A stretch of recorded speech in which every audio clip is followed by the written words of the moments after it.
Coming up in this broadcast, Chief Justice and Judiciary come under heavy criticism from sponsors of anti-gay bill following dismissal of 2 suits which challenged its passage. Why? Is it going to look at it and refer it back to Parliament when we are closing on Friday? There's no need. There's no need at all. I mean, they should bow their heads in shame, especially the Chief Justice, who came, she's a Christian. I'm ashamed to call her a Christian, a sister as a Christian. She should have used her moral judgment as a Christian and her belief system to come up with her judgment. This is a big shame.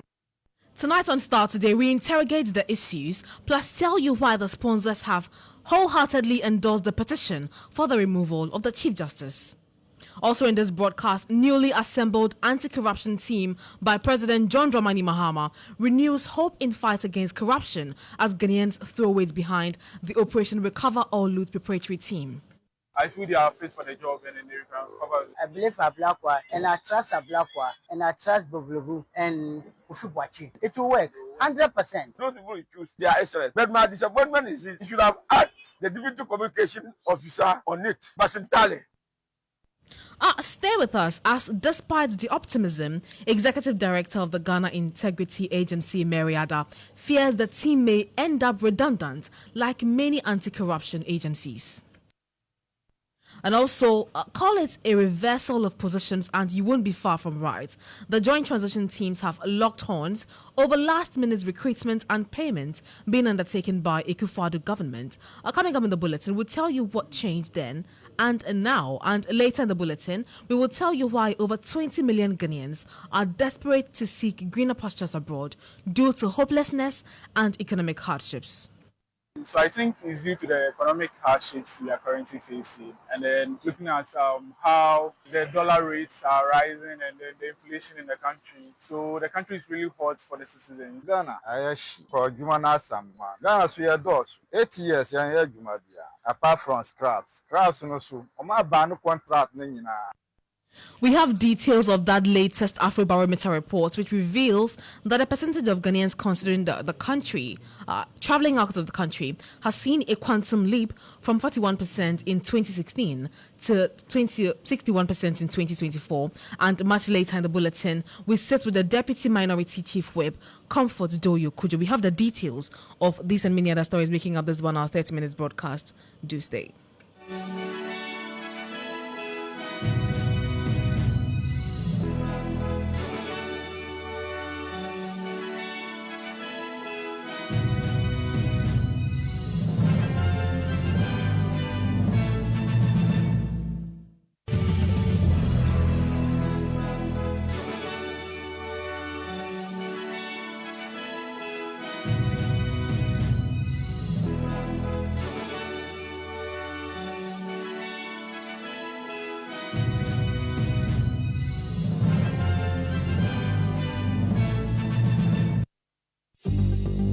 Starr News is coming to you live on Ultimate 106.9 FM in Kumasi, Empire 102.7 FM in Takrady, Cool 103.5 FM in Ho, Rage and Might FM in Tamale, Sonali FM in Wa, My Star Radio in the USA. Also live on Facebook on Starr 103.5 FM and on starfm.com.gh around the world. This is Starr 103.5 FM. Thank you very much for joining us here on Starr Today. I am Tutua Dan. So this bulletin is also streaming live on Facebook on Starr 103.5 FM. We start off with some legal-related issues. And after close to a year of legal gymnastics, the Supreme Court has finally given its ruling on 2 injunction applications which prevented President Akufo-Addo from receiving and assenting to the passage of the Human Sexual Rights and Family Values Bill, popularly known as the Anti-Gay Bill. Now, the Apex Court in its judgment today unanimously dismissed the 2 controversial lawsuits challenging the passage of the bill. The panel of 7 presided over by Justice Avril Lovelace Johnson described the 2 suits as premature, considering the bill had not yet become a law. EIB Network's legal affairs correspondent Mutalai Nusa has the details in this report. The Constitution itself has prescribed the mode by which an enactment properly so called can come into being, and by the principle of separation of powers, those processes must be exhausted to produce a tangible product that can have legal effect when properly assented to by the President, the head of the executive. Until there is presidential assent, there is no act Parliament over which the Supreme Court can act of Parliament over which the Supreme Court can exercise its original jurisdiction to strike down if found to be inconsistent with the Constitution 1992. The plaintiff's action is therefore dismissed. The controversies surrounding the anti-gay bill have been put to rest after a 7-member panel of the Supreme Court has unanimously dismissed 2 separate writs, one filed by Richard Delasky and another by a researcher, Dr. Amanda Odoy, at the Supreme Court, challenging processes leading to the passage of the anti-gay bill. What the Supreme Court is saying is that the writs that were filed by the 2 individuals have no legs to stand on, because at the time that they were coming to court, the processes were still on for the passage and there was no act to be challenged, especially so also when the president has not assented to it. In this regard, they unanimously dismissed those 2 separate writs. The plaintiffs and their respective lawyers have been reacting to the decision of the Supreme Court because they do not have the full reasoning of the decision made by the apex court. I don't want to preempt the reason of the court. I heard Article 130 being quoted that the action is premature because the bill had not blossomed into an act. Therefore, we had no right to come to court. But please, for now, it is just a tip of the iceberg. Let's get a full judgment, look at it with the lawyers' lenses, then possibly advise our clients on the next step to take. The decision of the Supreme Court is final, but this is not final. There is another leg of finality to go. There's a review jurisdiction of the Supreme Court, which is available to us if we want to use it. And so it's not final yet. We're proceeding on procedural grounds, so we still have options.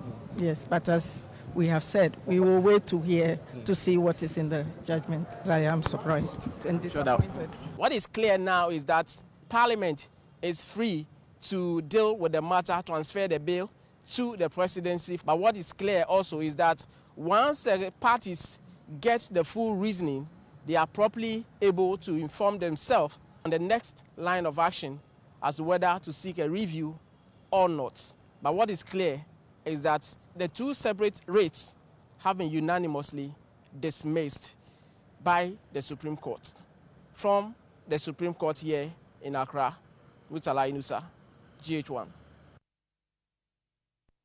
That was a report filed by my colleague Mutala Inusa, who is also a legal affairs correspondent, who had earlier reported that the 2 suits which had been filed to prevent to injunct the anti-gay bill had been dismissed by the Supreme Court, and so it gives absolute clearance to the president to give his assent to the bill in the coming days. We are trying to get a response from some of the sponsors of the bill, but we'll do that shortly because we also engaged Ho West MP Emmanuel Kwesi-Bedzra, who is also a sponsor of the bill, and he described the judgment as useless given the time left for the 8th Parliament to expire. Now, speaking to Starr News, he questioned the Christian beliefs of the Chief Justice while throwing his support for the petition for her removal.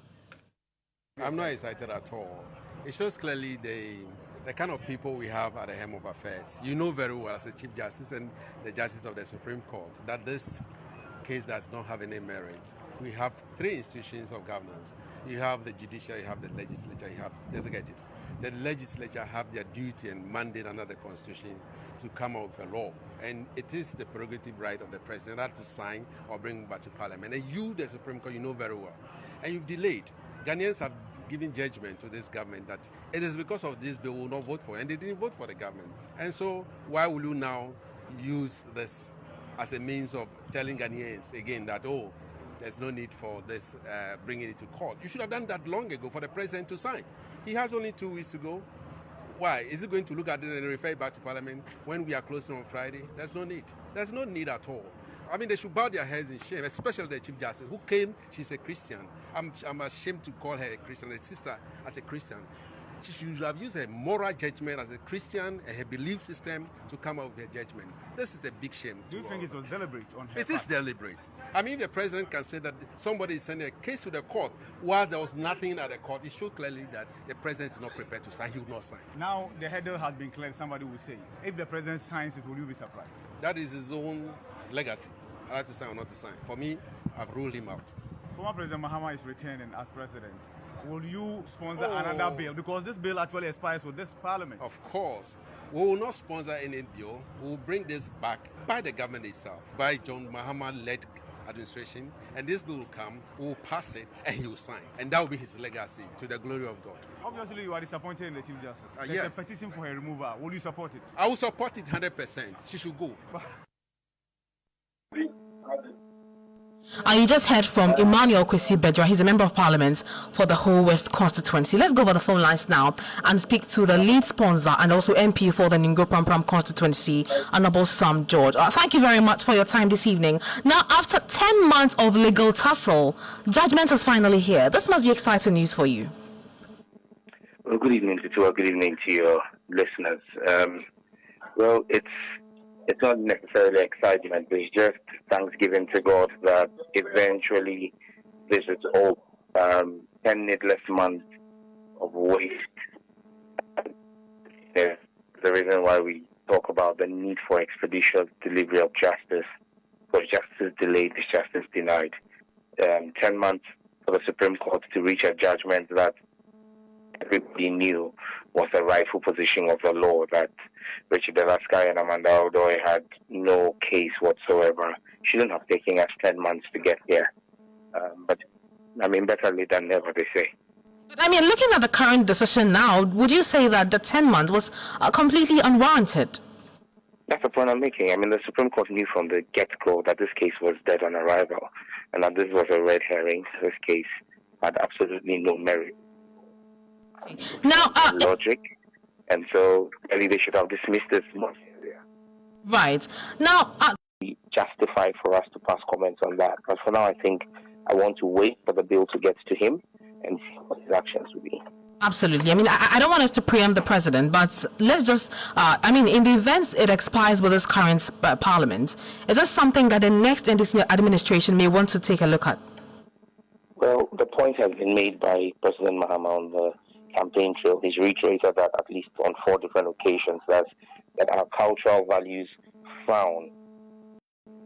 Absolutely. Thank you very much. And also congratulations for re-winning your seat in the Ningo Pram constituency. Sam Nati George is a member of parliament for the Ningo Pram constituency. Let's take a listen again to Honorable Emmanuel Kwesi Bedra. He's a member of parliament for the whole West constituency, who questioned the Chief Justice's Christian values on the back of these developments.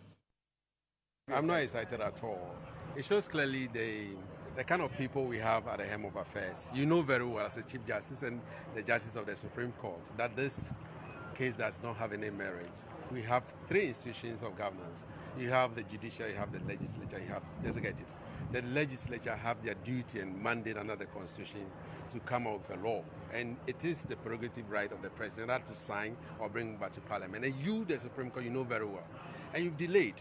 Ghanaians have given judgment to this government that it is because of this bill we will not vote for, and they didn't vote for the government. And so why will you now use this as a means of telling Ghanaians again that, oh, there's no need for this, bringing it to court? You should have done that long ago for the president to sign. He has only 2 weeks to go. Why? Is he going to look at it and refer it back to Parliament when we are closing on Friday? There's no need. There's no need at all. I mean, they should bow their heads in shame, especially the Chief Justice, who came, she's a Christian. I'm ashamed to call her a Christian, a sister as a Christian. She should have used her moral judgment as a Christian and her belief system to come out with her judgment. This is a big shame. Do you think it was deliberate on her It is deliberate. I mean, the president can say that somebody is sending a case to the court while there was nothing at the court. It shows clearly that the president is not prepared to sign. He will not sign. Now the hurdle has been cleared, somebody will say. If the president signs it, will you be surprised? That is his own legacy. I like to sign or not to sign. For me, I've ruled him out. Former President Mahama is returning as president. Will you sponsor another bill? Because this bill actually expires with this parliament. Of course. We will not sponsor any bill. We will bring this back by the government itself, by John Mahama-led administration, and this bill will come, we'll pass it, and he will sign. And that will be his legacy to the glory of God. Obviously, you are disappointed in the Chief Justice. There's Yes. a petition for her removal. Will you support it? I will support it 100%. She should go. That was Emmanuel Kwesi Vedra. He's a member of parliament for the Whole West constituency. After this break, we'll talk about the brouhaha that has been ongoing in the transition team. We have that and more for you after this break. Get ready for the ultimate celebration of African culture, the African Festival. 3 spectacular nights await you at the Accra International Conference Center. 2 electrifying plays by Lateef Abubakar on the 28th. Don Quixote, Africa, the 29th of December. Ghana Must Go. And 30th December, the Afro Night concert featuring the legendary Yvonne Chaka Chaka. Experience more magic as you step into the den of history. Embrace adventure with Common Rise in the desert. Marvel at the iconic pyramid of Giza. Nelson Mandela Capture Site. Explore the food festival, a world of fun for the kids and more. Dial *714 *70# or visit theafricanfestival.com to join Africa's biggest culture night at 250 cities per day or 600 cities for 3 days. Hotline 0571 900 900. The African Festival is supported by EIB Network, powered by Globe Productions. The African Festival. Africa awaits you. Starr today. First, fast, and credible. You're welcome back from the break. This is still Starr today here on Starr FM. I'm Tutua Danso. Now, the joint transition teams have locked horns over last-minute recruitment and payment being undertaken by the Akufo-Addo government. Well, this comes after the Mahama transition team served notice to reverse all those last-minute decisions. Now, the transition team also accused the government of acting in bad faith, according to them. Contrary to earlier agreements to discuss and vet such payments and recruitment, they have been done unilaterally by the outgoing government. Well, here are details of a statement issued by the NDC transition team. The transition team of the President-elect, His Excellency John Dramani Mahama, has noted that despite an agreement reached at the second meeting of the joint transition team held on Friday, December 13th, 2024, the last-minute recruits, payments and such other actions be cleared with the joint transition team, the NPP government continues to undertake these activities without recourse to the agreement. The transition team of the President-elect wishes to state emphatically that given the bad faith displayed by the government, all these payments, recruitments, transfers and promotions, some of which have been backdated, will be reversed and, where necessary, public officials responsible for them held to strict account when a formal transfer of power takes place. For the avoidance of doubt, all public officials are strongly cautioned to resist pressure from outgoing political actors to engage in these acts, as they could attract severe consequences when the new government takes office. Now, the Deputy Information Minister, Felix Ofosu-Kwakye, at the time of defended the payments and recruitment after former President Mahama lost that election. Let's listen to Felix Ofosu-Kwakye in 2016. Yato abawia ano no nkyerɛ sɛ ɔmampani a ɔwɔ so no na wagya mampani yɛ Ghana mmara no ɛma mmerɛ pɔtea aban bi mmerɛ a odi na konwa so no ɛbɛ awieyɛ na efi brɛ a ɔbɛbɛ konwa so ɛkɔpem brɛ a wamama ɔbɛbɛ awieyɛ no wo ho kwan sɛ dwumadie biara a Ghana mmara ma ho kwan sɛ obedi no wodi ɛne ɛsɛ bi ahomakye a adeɛ kye a yɛbɛsuae ɔmampani foforɔ no ama natene konwa no so no mpo no wutumi edi dwuma de boa ɔman no de hia ne sɛ ɛfa mmara kwan so sɛ wokɔ English abokyima mu wokɔ America wokɔ baabia wɔ awiase afanan a yɛde kebima minke bi di dwuma sɛ ɔmampani bi tie konwa so a ɛkɔpem sɛ obefie konwa so dapotin bi a mmara ne kyerɛ no ɔwɔ ho kwan sɛ odi dwuma. Now, the 2016 Akufo-Addo transition team led by Nana Yaw Osafo-Maafo also raised similar concerns about the last-minute recruitment, adding the government will reverse any last-minute recruitment and payments. We kept on hearing of these things going on, that people were employing, people were procuring, and those kind of things, which created some problem for our side of the transition team. But we really didn't want to shout over these things because we still wanted a very smooth transition team. But naturally, these things can be and should be reviewed as a matter of course. We have a payroll for every department and every sector institution in this country. So if I'm appointed a new minister and your payroll, you are not on the payroll till December, the day of the election, and you're going to appear on the payroll for January, when were you engaged in that particular thing? You are going to create a problem. The minister is likely to say that all those who were not on the payroll by a particular date, I will do away with their services. I can see it happening. Of course, if they have also been engaged long ago and they were just resuming for whatever reason, there will be time to rationalize. But certainly, procurement done after 7th of December in certain cases will have to be justified in terms of when it was commenced, where it has reached, and that kind of thing. I had the occasion on more than 7 occasions to stop auctioning of vehicles and that kind of thing. I had agreed with my co-chairman that ministers who have used cars for more than 2 years could buy it, and even went further to even reduce it further by 30%, because that is within the rules. And we will try to be as nice as possible. But if, despite all these niceties, people decided to do things that will create problem for us, I consider it unfair.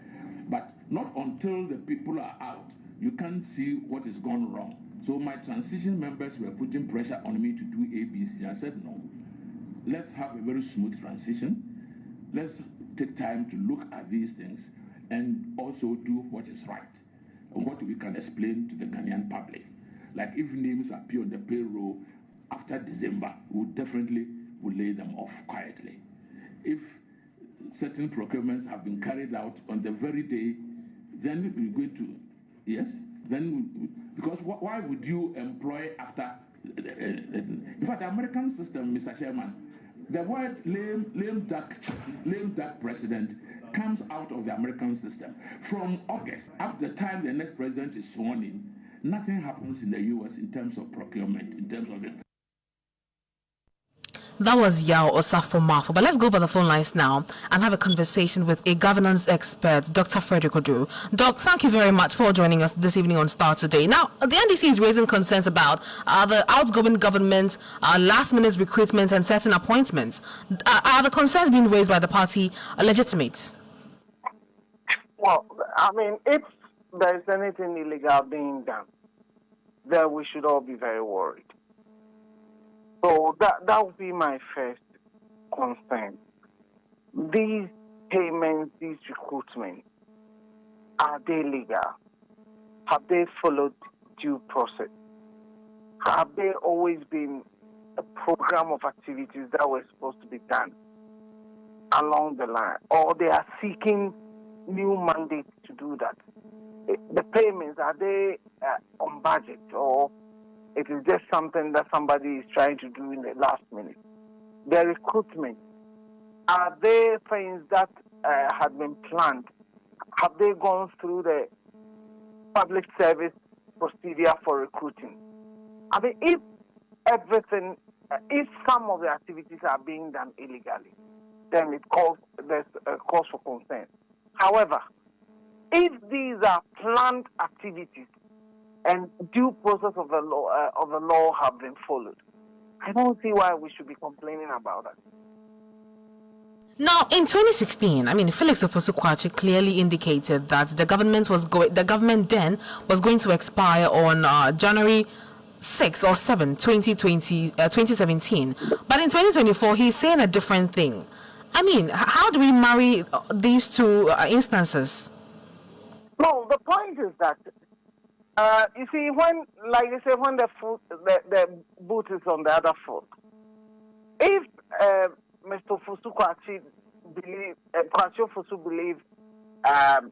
it was right then, why is he then complaining now? Right.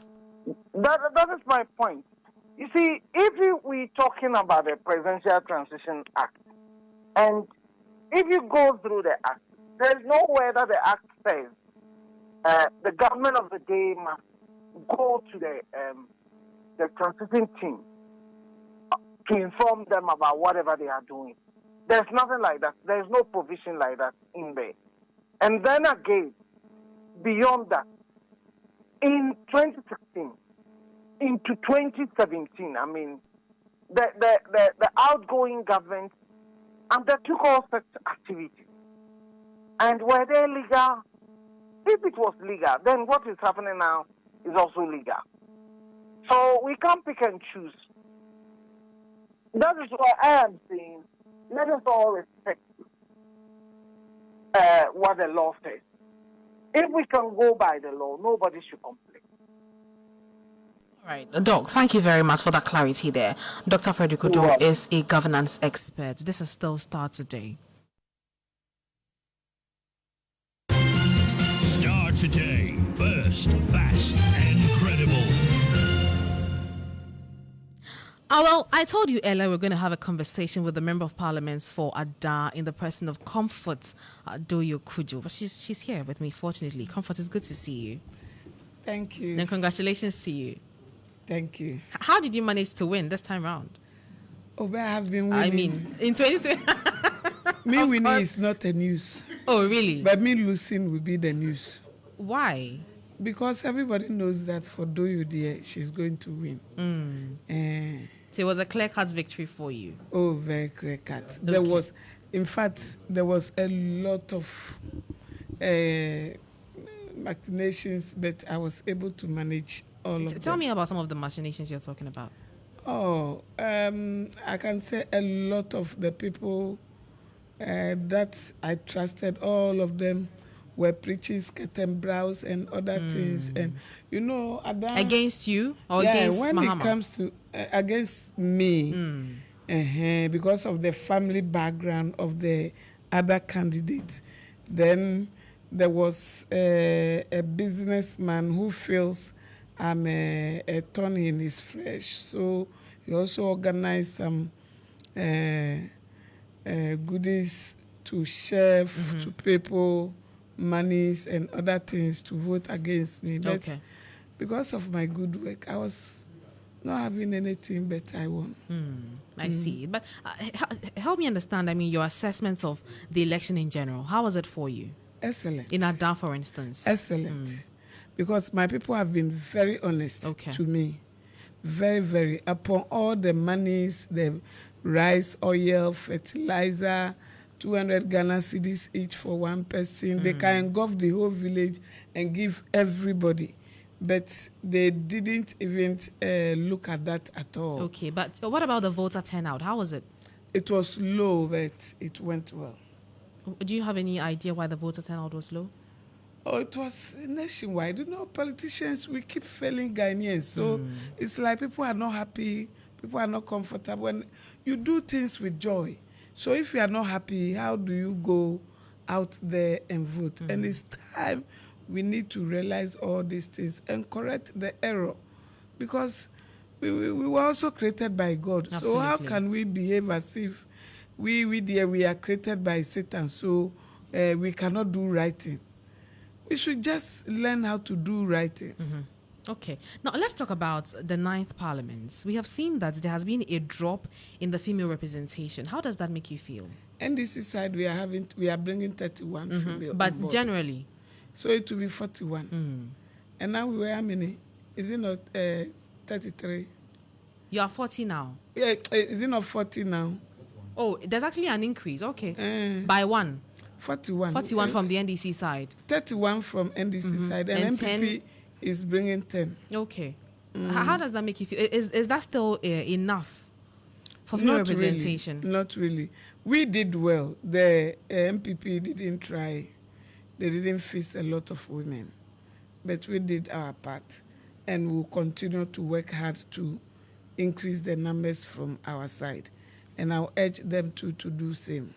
Okay, now I'm asking that because, you know, in the face of the affirmative action bill, people are expecting that there's going to be a lot more female representation in Parliament as compared to the numbers that we have. So out of 276, 41 female representation, which is woefully inadequate, if you ask me. Yeah, because if you look at the previous number and now, we just increased by one. By one. So if MPP were also to bring 31 as we brought, it could have been 62. But they were able to manage only 10. So you believe that it was just the failure of the New Patriotic Party? But they are failures. they failed in everything they did. They failed in everything they did. That's why they moved from majority to minority to microlity.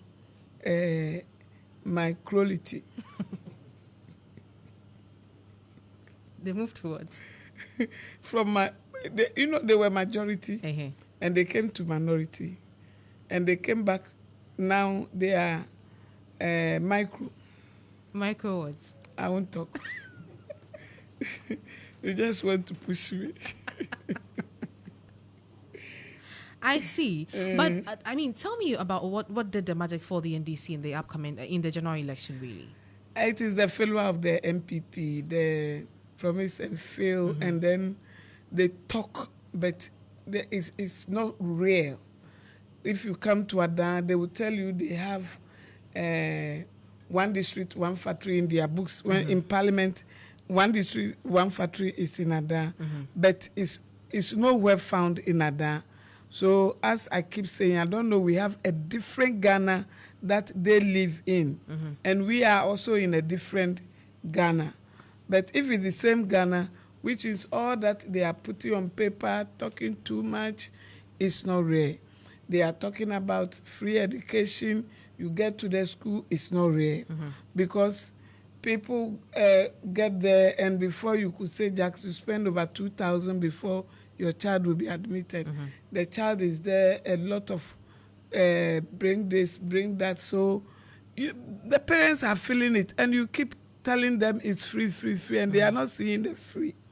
You see, so if you look, you watch the social media, you see that even students, the free HSS students, jubilating after Jomama won.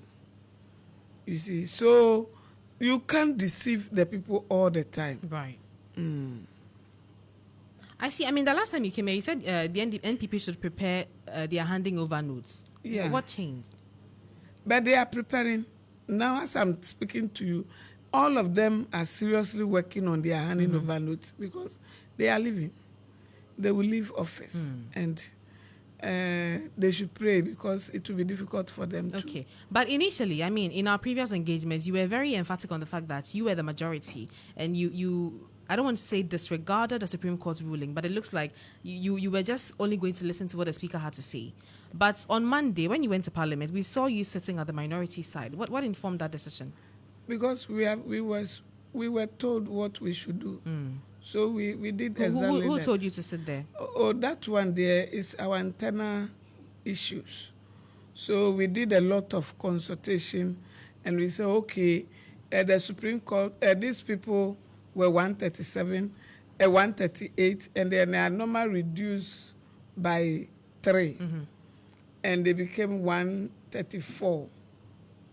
135. So which means we became the majority. But they said no, they are going to court. They went to court, and the judges said they should still keep their majority, and those people should still come to Parliament. But the good judges who are Ghanaians say, no, even you don't deserve minority. You deserve micro. So they put them in their right position. Okay. And cut them into pieces. Okay. So we have already had judgment from the right judges. So we are okay to sit anywhere till 7th. Now you are not bothered. We are not bothered because they have given them the super majority. So why should we worry? Okay. Now let's move away from Parliament a bit and talk about what is happening with regards to transition teams. I mean, in 2016, we saw President Mahama making some last-minute appointments, even after being voted against by a large number of Ghanaians. In 2020, we are seeing the same thing being done by this government, and your government is raising, I mean, your party is raising issues. Why is that? Are you not being double-faced? When you said it's wrong the other time, so is it right now? I mean, Ofosu Kwakye was the one that said it was okay, but he is now saying it is wrong. Because they told us it's wrong, so they sack all those that we appointed that time. I can remember 2 people from Adan at National Service Secretary. They sack all of them. when they were sworn in, they sacked all of them. So if you sack them and said it's wrong, why should you why should you do the same thing? So we are not doing. They said it was wrong, and we accepted it in good faith. So if it's wrong, then would it be right now? They started it. That is wrong. I mean, so does that mean that, I mean, if you're officially sworn into power, you're also going to reverse all the last minute appointments you're making now? For what? Why should you appoint for the new government? So if we appoint for you and you said it's not right, why should you now appoint for us? So you reverse all those appointments? Oh, if it's not on the right direction, they have to reverse them. If it's not on the right direction, but if it's on the right direction. Okay. My producer wants us to return to Parliament, so we'll just do that shortly. Any idea who the next majority leader will be? Not at all. Not at all. We want the incoming president to feel free and appoint people he would love to work with so that he can deliver on his promises. We don't want to push people on him. He should feel free and appoint his own people he can work with. Okay. What about the speaker? People say that. I mean, I've heard Duajao. Is that true? His name coming up as the Speaker of Parliament. No, I have not heard. You are telling me. You've not heard this? No. I have not heard from anywhere. Okay. What about people from the now minority, I mean, the next minority, who are saying that Afenyomakin should be maintained as the minority leader? What's your take on that? That's their cup of tea. Because if they feel he has performed and they will maintain him, I leave it for them. But you don't think that Afenyomakin has performed? Oh, no. I can't dictate for them. I mean, when it comes but you've been in Parliament. You have not just been a member of Parliament. You have taken leadership positions in Parliament. I've been in Parliament. Afenyomakin is not working for my party. He's working for their party. But you have worked with him. I've worked with him, and I cannot judge him for them. So they should look at it from their angle. If it's okay for them, why not? Okay, so when it comes to rating the current majority, how would you rate them? 2/10. Why? They failed. They failed in what regard? In all aspects, they failed. They failed in all aspects because they didn't take the work serious. They were just they were talking more than delivery. And I'm doing this, and I've done this. Look at Palguda. Were we not here when the vice president said it that they have delivered Palguda? But as I'm speaking to you, monies have been paid. Today, we saw it on the Public Account Committee report that money 11.9 million or so have been paid. But there is nothing there. So who are they deceiving? You see, so they have failed. In all aspects, they have failed. In all aspects. Because even projects that they were commissioned are uncompleted, halfway, then they are rushing to commission it. If they vote for you, they vote for you for 4 years. 4 years, you are expected to deliver in that 4 years. You see, then if you satisfy Ghanaians, that's why Ghanaians will give you approval for another 4 years. So if you have not completed it, just allow work to be completed, and the incoming government will come and commission. Okay. But they are rushing commissioning uncompleted projects. Okay. Now, talking about that, do you think Baumia was an effective candidate for the New Patriotic Party? Not really, because he failed from day one. How did he fail from day one? You know, when even he was... I mean, clearly, he was loved by his party supporters. Listen. When he was even a candidate for the New Patriotic Party, that's where he failed. Because he was speaking on what he learned from school, which means theory, but he couldn't deliver the practical aspect. You see, so when he was preaching the theory, he didn't think about what he can deliver, but he was just talking. So he failed from even when he was a candidate. So when they came to government, then he saw the reality.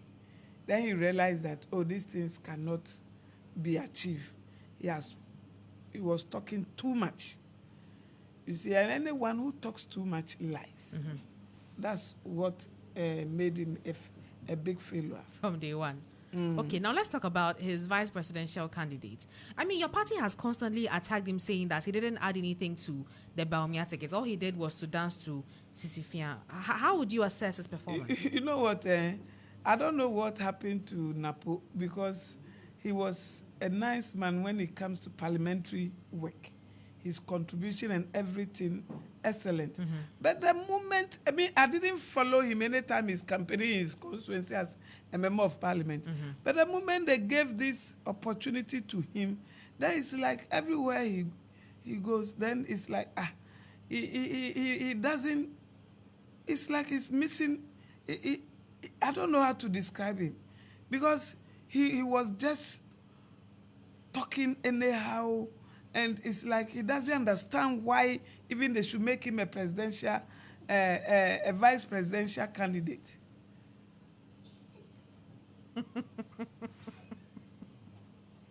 I see, but are you saying that, I mean, his contribution was negative? Was pure negative. Too much. He didn't help at all. Because the way we expected him to add, you know, already the vice president has failed. But you, Napo, you can come and then garnish whatever he's doing so that Ghanaians can even look at you and give him maybe some of the percentages. But Napo was kunkra on the platform. So are you not being unfair to him? Come again. Are you not being unfair to him? Oh, but he couldn't deliver when it comes to campaign. But he was all over across the country. And that's Sisifia. It was Sisifia. Then you see him twisting the waist. And if you know that dance is what you use for the campaign, you should have looked for somebody to train you how to dance this Sisifia and dance it well. So that you will be dancing, even enjoying the dance. You see. So even with the dancing, he failed. Oh, he couldn't dance. Even I can dance better than him. You should have asked somebody to train him. But he's unfortunately not returning to Parliament. Will you miss him? Oh, we'll miss him. Napo is a nice man. What are some of the fondest memories you'd have of him? Oh, Napo is somebody that, when it comes to relationship, he would like to come closer and speak. So he's like a people's person. Yeah, he's a nice man, but just that I don't know what came over him. I don't know whether it's overjoy or what happened when they gave... Or do you think the platform was overwhelming for him? I think so, because he didn't, for the platform that he didn't do well at all. So at times I ask myself, is that the Napo? Okay. So it wasn't the best. Okay. Now, Comfort, you have been made the Member of Parliament again for the Ada constituency. Yeah. What are we to expect? What are your constituents to expect from you? In fact, I'm going to invest in them because it's time to create jobs. It's time to work hand in hand with them, especially the when you say it's time to create jobs, are you now going to create jobs or you already started something? We started something, but I feel we should continue and create more jobs for them because when they completed their dressmaking this thing, I gave them industrial machines so that they can be on their own. And now I want to involve the farmers so that we can agriculture too. We can work with them over there, get them whatever they will need so that they can establish themselves. And then look at some of the businesses that we can create alongside so that we can create our own job in our district. Then the graduates, when there is opportunity, I just push them somewhere. Okay. What about education? What's your plan for education in the Ada constituency? For education, already I've been supporting and I've been helping by infrastructure. And then when it comes to what do they call it? Fees paying to, I do my best. But now I'm even combing because it's like I have a lot of them in the villages that they don't come forward.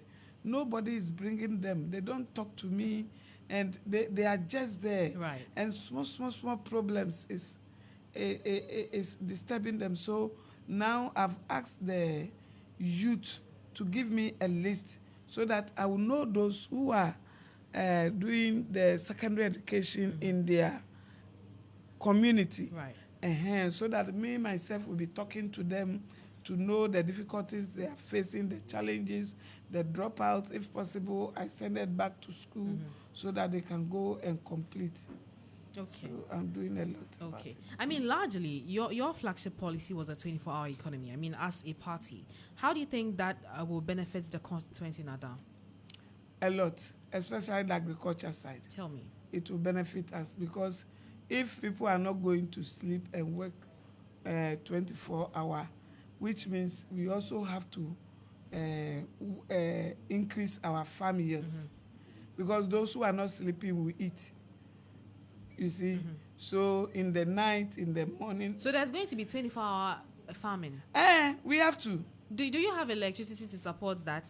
Electricity. Do you need electricity in the farms? Because farming is done during the day, no? No, I didn't say in the night they will go and farm. In the night, what would they But be doing? what I'm saying that they will increase their farm yield so that we can get more foodstuffs to support. I don't understand this. They're going to be farming for 24 hours. Paint a picture. How will it be like if they not be farming in the nights? 24-hour farm. I'm saying that it is going to benefit us. Okay. Because if people are not going to sleep and work in the night, which means we will need more food to support them. Okay. So if you are working on 1 acreage farm, then you have to increase it to 2 acreage because 1 acreage will not feed all those people. So we have to do the 2 acreage. It's okay. I see. Now, beyond that, you've talked about education, you've talked about agriculture.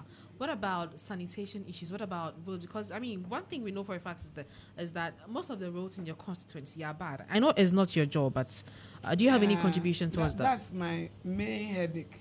Most of the roads in my constituency, 8 good years, have not been touched. Today, I was even talking to the former road minister, Makwata. Mr. Honorable Esiama, the second deputy speaker, saw me and he said, when I greeted them, then he said, oh, for your roads. I said, no 1 trip. They didn't even give us 1 trip. And when the drip machine was sent to the constituency, they were even fighting me over it. As if... Who was fighting you? The DC and the PC. They put the picture of the PC on it as if they brought it. Meanwhile, it was approved in Parliament.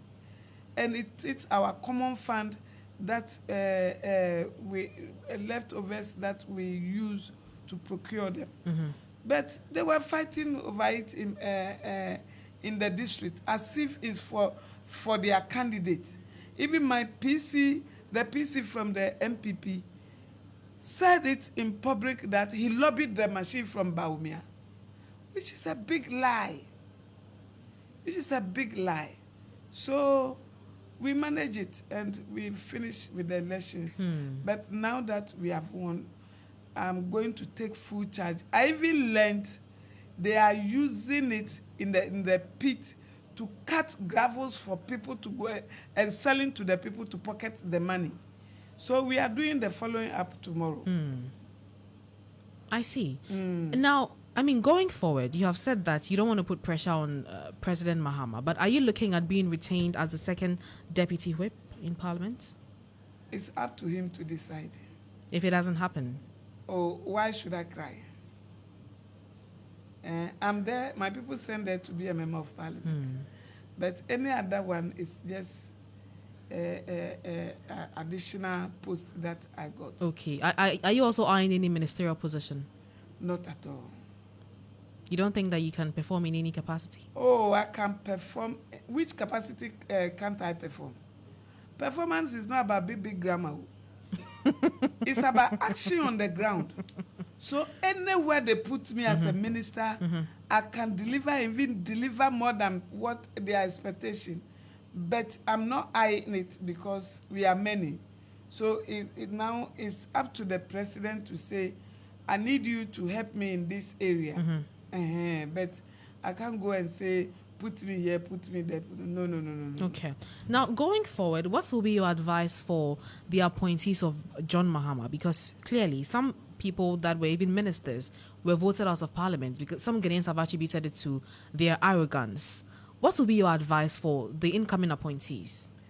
The even incoming MPs, what I would tell them is everybody should remove the ye and go. The ego, remove the ye so that you can go.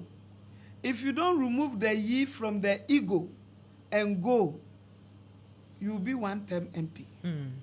Because you can see that now Ghanaians are not going to vote based on my stronghold, based of the love for the party, but based of what you can deliver and how you conduct yourself. Because the ego will not allow you to come down to their level and work for them. So remove the ye so that you can go. All that I will tell them is eyes are on us. Everybody is watching. This majority, super majority that we have gotten, how are we going to use it to benefit the people of Ghana who gave it to us? Ghanaians knew why they gave it to us, so that we can deliver for them. We can do a good job for them. So I'm pleading, everybody should just comport themselves, be humble, just remove the ye from the ego so that we can work to Ghanaian satisfaction. Okay. Do you think the current government didn't do what you're preaching now? They didn't do it. They were so arrogant and they couldn't come down to even advising them. They don't even take it. Okay. I'll take your final words, but I've gotten two questions for you. First, somebody wants to find out if Bawumia had a negative influence on NAPO. Per your assessments. I can't answer that one. Why? Oh, if Bawumia have negative influence on NAPO. Or you think it was the other way around? No. But, you know, when God is not on your side, whatever you do, you deviate. Their term is over, and God wants His Excellency John Dramani Mahama to come. Right. And God is bringing John Mahama for a purpose. That's why God gave him more than 2 tests to work. Okay. You see? But I mean, talking about somebody like Napo, you say that he was your friend and he was a good person in Parliament. So what do you think changed on the campaign trail? That's the hand of God, because God doesn't want them to come because they didn't work for Ghanaians. They work for themselves. Okay. Will you advocate for Bagman to be retained as a speaker? Why not? He did marvelously well. Okay. He has done well. For that one day, if I sit here and say anything negative about him, which means I've not been fair, but he has done well, he has performed, he has done whatever he has to do as a speaker. And I love the way he conducts his works when it comes to speakership. Okay. Now, we are wrapping up finally. What will be your final words to Ghanaians and, of course, your constituents? To my constituents, I would like to thank all of them for the love they show. Though there were some difficulties, but they look at how I was serving them and my work, and they have the trust in me and voted for me. So I will continue to thank them, and I will continue to pray for them for long life and prosperity, and I will continue to work for them. And what I will tell Ghanaians is they should remember His Excellency John Dramani Mahama in prayers, so that he can pick people that can work for Ghana. Now, it's not about personal issues. It's not about what you have to gain, but it's about what you have to do for our mother Ghana, so that we can also move on as a country. You can see that we are all enemies because you know the right thing, you won't do it.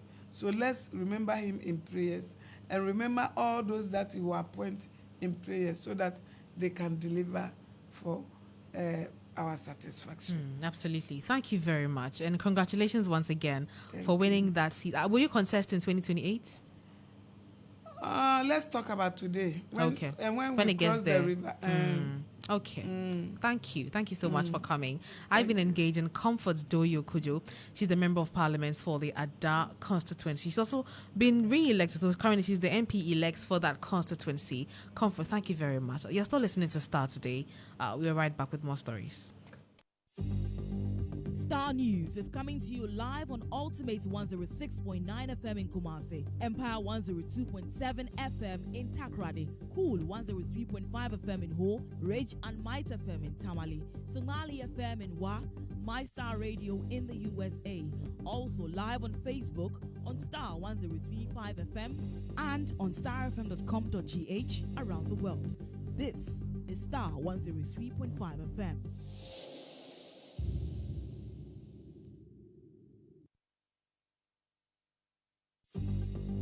Starr News is coming to you live on Ultimate 106.9 FM in Kumasi, Empire 102.7 FM in Takrady, Cool 103.5 FM in Ho, Rage and Might FM in Tamale, Somali FM in Wa, My Star Radio in the USA. Also live on Facebook on Starr 103.5 FM and on starfm.com.gh around the world. This is Starr 103.5 FM. You're welcome back. Now, revived hope in fight against corruption. That is how a section of Ghanaians feel following the announcement of a 5-man preparatory team for the NDC's anti-corruption drive, Operation Recover or Loot. Now, the team under the chairmanship of the North Tongue MP, Samuel Okudzeto Ablakwa, and under members including the private legal practitioner Martin Pebu, retired Commissioner of Police Nathan Kofi Boache, former Auditor General Daniel Damilovo, and investigative journalist Raymond Aka, has sparked conversations on their ability to recover stolen state assets. A former director of the Ghana School of Law, Kwaku Ansah has urged President-elect John Dramani Mahama to re-select his anti-corruption team, raising questions about integrity of some of the anti-corruption team members. He spoke on Morning Star. I have a problem with one or two. One or two, of the names mentioned are, controversial figures. Which of those are? Which are those? Accused. For instance, Kofi Boache. Kofi Boache, had to the presidential commission for stated misbehavior, corrupting. There's this Benjamin saying that Georgina Wu, had to deal with. Then Okudzeto Ablakwa. He's a controversial figure. I don't think the president should begin, with controversial names. You need people whose conduct has not been found to be reprehensible, in their public, life, public office life, So that is one. Number two, the inclusion of the former Auditor General will be like trying to score a political go against the MPP, because you remember, I should draw your attention to the Melo saga with the MPP, where even the Supreme Court that found for him had to wait 3 years before they returned their verdict. So I wouldn't put him on it. It would be as if it is to score. Is being used as a conduit to achieve the aims and objectives of JM. So I wouldn't. I'm not, suggesting for, any reason or by any stretch of imagination suggesting that the loot should not be recovered. I am all for it, but not, this committee. JM, if you can, please reconstitute the committee. That was the former director of the Ghana School of Law, Kwaku Ansah. But members of the general public seem to disagree with him as they are enthused with the composition. Some of them spoke to Starr News. So yeah, I think the Operation Recover or Lose is a good initiative since our elected president promised.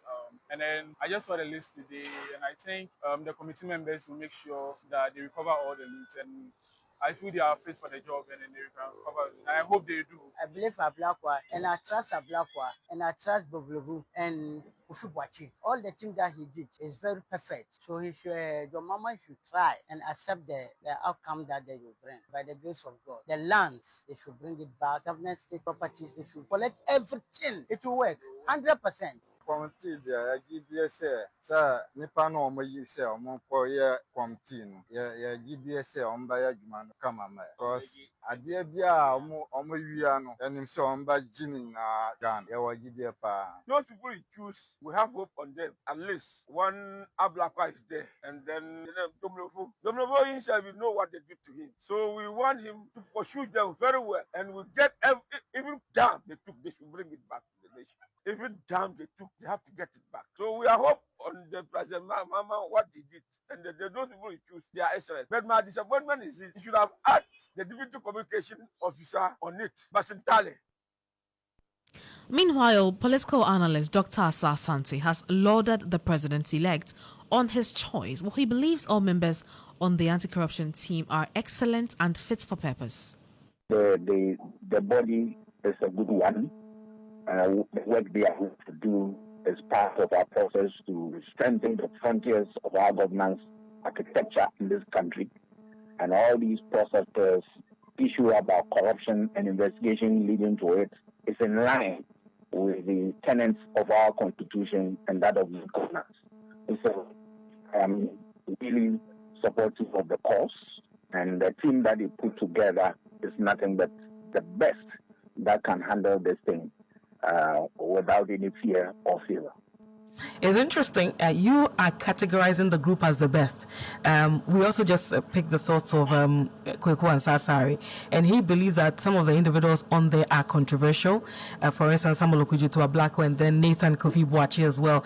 He believes that because Nathan Kofi Boakye, some time ago had some issues in relation to PV Benjamin, eventually he was cleared and reinstated. But he says having something like that also takes a bit of your reputation away, and he believes that this kind of work should be left to Shiraj, Iyoko, and the CID to handle. You, on the other hand, believe that this is the excellent team that, perfectly fits the job that they've been tasked to do. If investigation, anybody can be tasked to do investigation and then come out with a report for government to see the way forward. Of course, the institutions are also there. It can be given to them. I don't see anything wrong with it. You want to look at these things and see how best they can help us. So for me, there is nothing absolutely wrong with that. Could you one who have not found anything incriminating against him? He is fit for purpose. And so whatever issue people raise against him, at the end of the day, didn't work. So and in the eyes of everybody, including my good self, he has no bad record.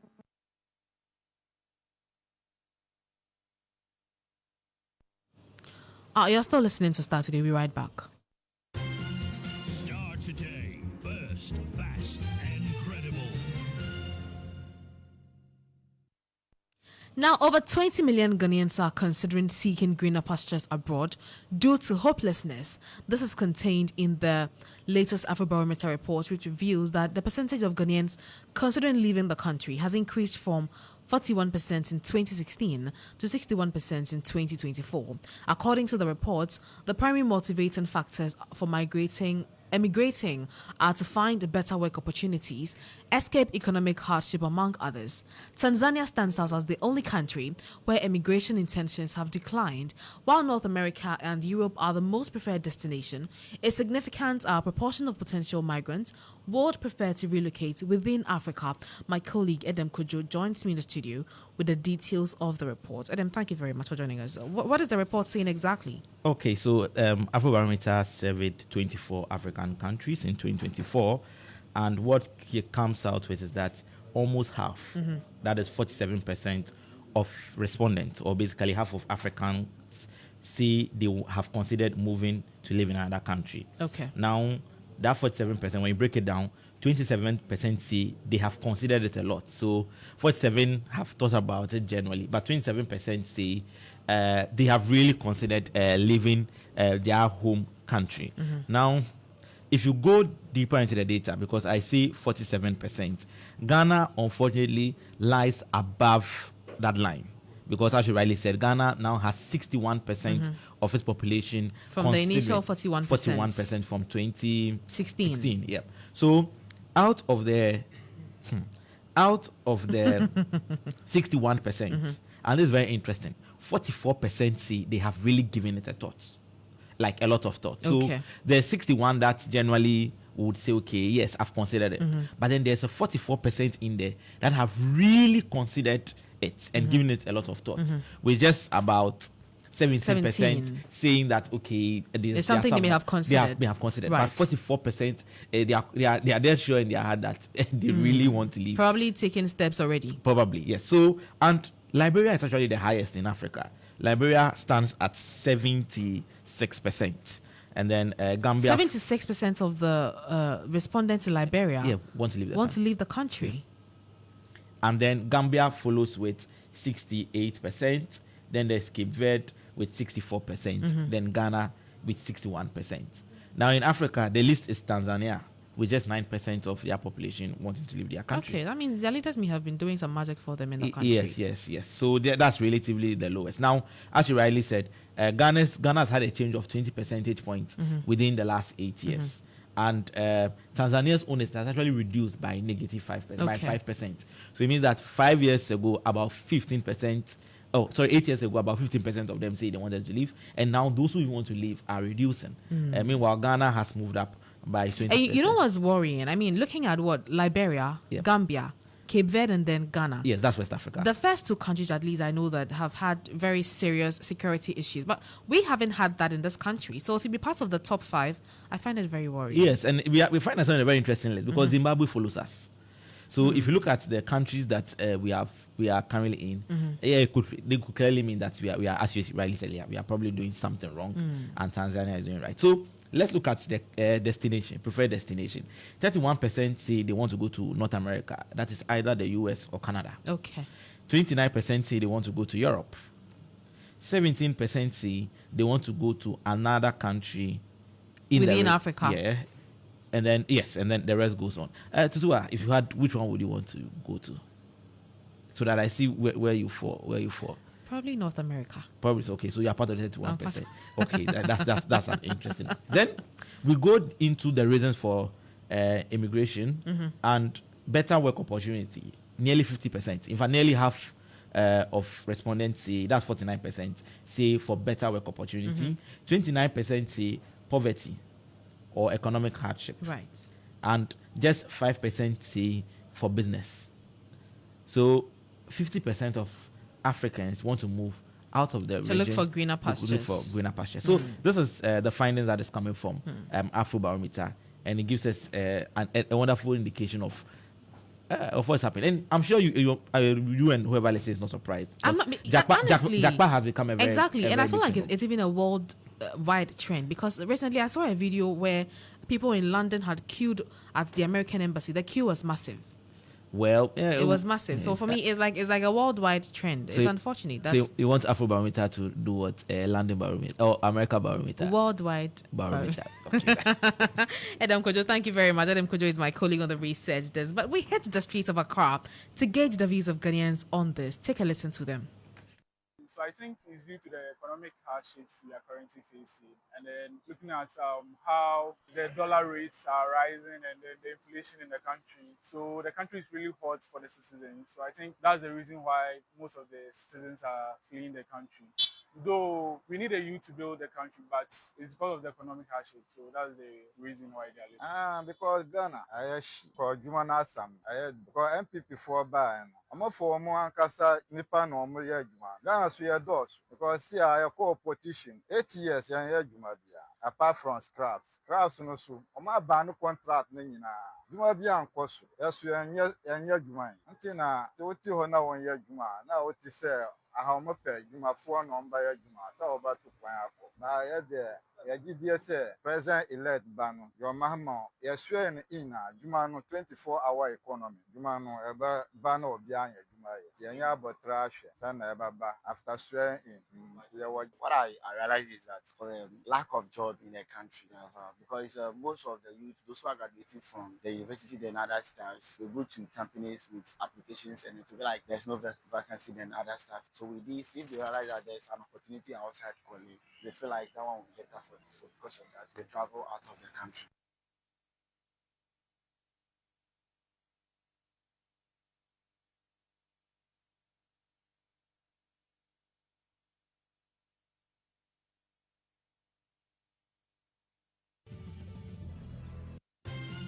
Starr today, first, fast, and credible. You're still listening to Starr today. Let's take some business-related stories now. And the Importers and Exporters Association of Ghana has expressed hope in President-elect John Dramani Mahama to introduce policies that will revive economy and restore the confidence of the business community. According to the Executive Secretary of the association, Samson Asakia Wingobet, this year has been particularly challenging for the businesses, leaving many stagnant and unable to record any growth.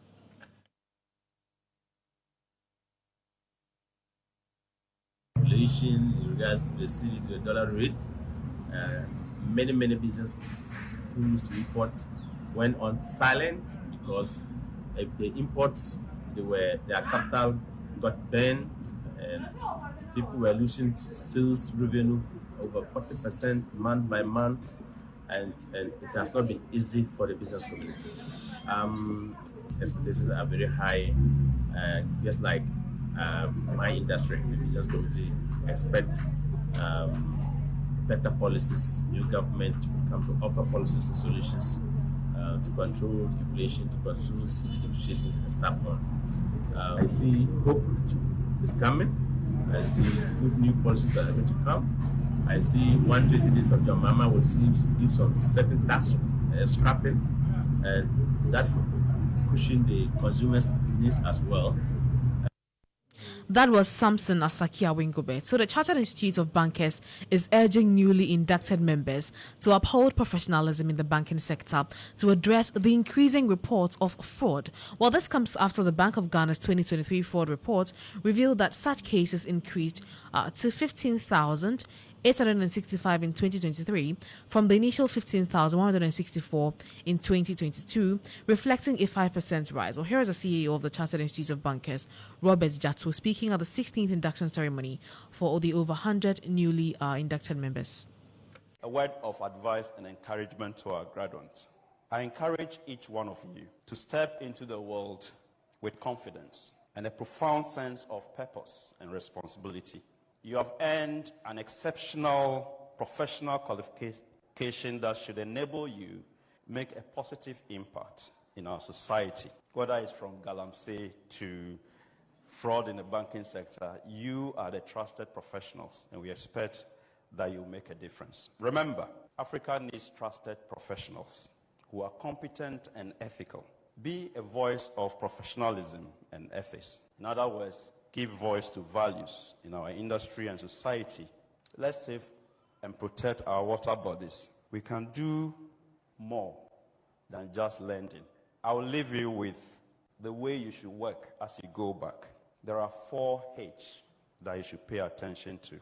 The first H is, by all means, be skillful at what you do. Use your hand. Second, use your head. Your head is the knowledge and the competencies that you have. By all means, work with your heart. Be passionate about what you do.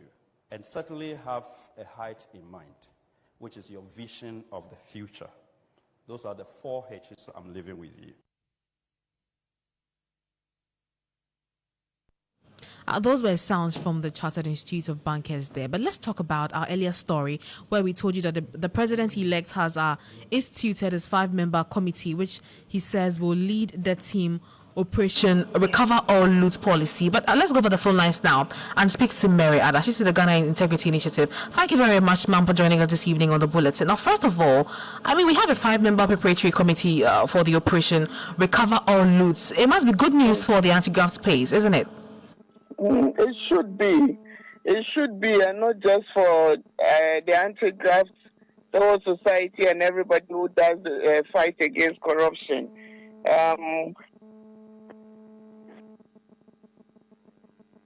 Hello? Rightfully so. However, we need to also be careful that we do not do anything that would take away the right to do some of those things. So we have basically not against whatever is happening, but the issues around the mandate of the committee, what are their terms of reference, apart from just saying it is a preparatory one and it is to just meet to receive complaints.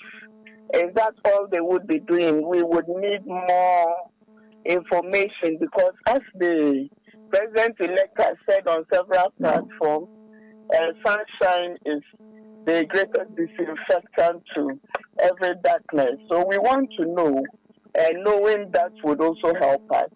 But apart from that, we also have the question, that would be when we have the TOR, we would be able to then determine exactly what else this committee is coming to do, apart from what the SHRAG and the OSC, which is a recent creature, is already doing. That would give a lot of clarity to all of us, and we definitely can work along with this structure. Otherwise, in our minds, we are seeing similar structures that have been put in place in the past. We have seen in the 2017 era, we saw the groupings that were put together to investigate or do thorough audits or special audits on some contracts that were purported to have been wrongly granted. And we saw what happened. So we want to learn, or as a people, we need to learn from the past to be able to shape the way forward. So in all the questions we are asking, we just want to see that we do not falter. We want to prosecute this agenda from the 7th of January when the president takes office. That's when he has the legitimacy after he's been elected and sworn in to carry on and prosecute this agenda. And I'm very sure the committee would, if it still stands, would then be doing this work based on that mandate the president gives to them. Absolutely. Now let's talk about the composition of the 5-member committee. There's a member of parliament there. There's a former auditor general, a retired policeman, a legal practitioner, and an investigative journalist. Looking at the composition, I mean, what will be your assessment? Are these persons there enough? Are they fit for purpose to help us instill trust in our anti-corruption system? I must confess that I know some of them. Had personal interactions with Domolovo, who calls me his sister. Okujetua Blakwa is a junior brother. We have the former security policeman and the former investigative journalist whom we have interacted with. So on the people who are there, as to whether they are anti-corruption persons, we all know the work they have done. If you mention Okujotua Blakwa doing individual work activists, we have the former Auditor General who has also been part of audits as a people. We do not fault any of them. Whoever has the will and the zeal would certainly be working. And so we do not fault their capacity at all. However, we need to also then pay attention to who the people will trust more and who the people will be willing to bring information to. And so let's ask ourselves, are those the people? I know Martin has been doing some very phenomenal work in the recent past since he took up anti-corruption advocacy. We cannot take that away from him. The only challenge I have with the 5-member group is the fact that as a woman, I pay attention to issues of affirmative action. And I believe there are a lot of people who have the capacity to have supported very fantastic, phenomenal ladies who I believe would have supported this cause, who were not selected. And that is not to say I second this committee as it is for now. We need to pay attention to the issues of gender and inclusion. So that 30% the president-elect promised the people of Ghana, it should already be manifested in some of these little things that we want to do, so that it shows the commitment we want to take forward. Now, but then again, let me add that whatever this committee is supposed to be doing, if it is playing the complementary role, just gathering information to give to the institutions of state which are supposed to be investigating and prosecuting corruption, then fine. If that is not the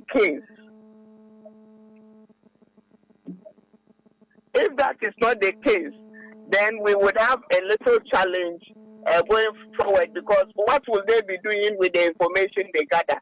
They certainly would be giving it to the Shragers of our time to prosecute. And so if they are giving it to Shrag, they are giving it to the OSC, then we must be mindful.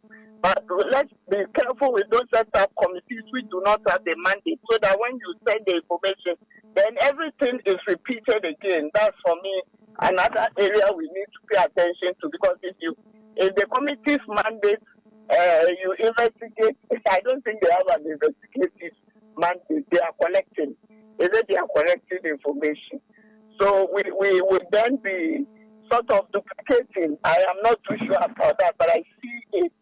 If we are going to set up a parallel structure, it means they will be working at the OSPs of our time, and Shragers would also be working. How do they converge at a point? What are the leveraging points that we want to see as a people? Those are some specific questions, and these are all intended to help us shape the way forward. Absolutely. Now, people have described this committee as a witch hunting committee, because the argument is that there are already institutions that are dealing with corruption issues like IOCO, there's charge, there's the Office of the Special Prosecutor. Do you agree with those people who say that? Not necessarily. I don't see any witches. However, if there are witches, they must be hunted. For every dispensation and for every regime, they have a way of doing things. But in this case, I have said clearly that we already have institutions of state that are supposed to fight corruption, who are not resourced enough, who do not have the independence, and who are not capacitated enough to do their work. And so one of the things I would want to recommend is the fact that government will give these institutions the independence, give them the needed resources, and then charge them to prosecute the agenda with very serious ramifications for output and for delivery. So if you do not deliver, there are sanctions attached, because we haven't seen much of that happen in the past. So one of the recommendations I would make is the fact that if we are allowing our institutions to work, they should be working based on some specific deliverables. And when they do not do them, then you have cause to say, okay, you do not pay particular attention to my vision because you are not supporting me to deliver. So step aside, let me find another way. Until that is done, it is difficult to accept the fact that there would be a parent institution or set up or I don't know. What is the tenure? How long are they going to be doing this? So definitely we need more information, and that's why my call is we should have the details of their TOR and then the details of their SOP to be able to determine how we can conclusively come to a discussion on exactly what this is about. Thank you very much, ma'am, for speaking to us. I've been engaging Mary Ada. She's with the Ghana Integrity Initiative. Starr today, first, fast, and credible. Now, before we take leave of you, let me just remind you about our earlier story where we told you about the fact that a gentleman had gone to Parliament to vandalize some vehicles there, and Parliament has responded. So let me just read out to you the statement it has issued. It says at about 130 hours on December 18, 2024, two suspected individuals, namely Wisdom Ahile, 42 years, and Christopher Ochre, 33 years, were apprehended after they were seen vandalizing the windscreens and side glasses of parked vehicles on the precincts of Parliament. Well, the 5 vehicles involved included 2 Toyota Land Cruisers belonging to members of Parliament, a Toyota RAV4, and 2 Toyota Camry belonging to staff of the parliamentary service. An axe head was used to commit the crime. The motive or the motives behind their actions S or are unknown. The perpetrators were swiftly arrested by the personnel of the Parliamentary Security Unit and have since been handed over to the Parliamentary Protection Units of the Ghana Police Service to carry out further investigations into the incident. Parliament would like to assure the public that there were no casualties, although the extent of the damage is yet to be determined. Issued by David Sebastian Damwa, who is the Director of the Media Relations for Parliament.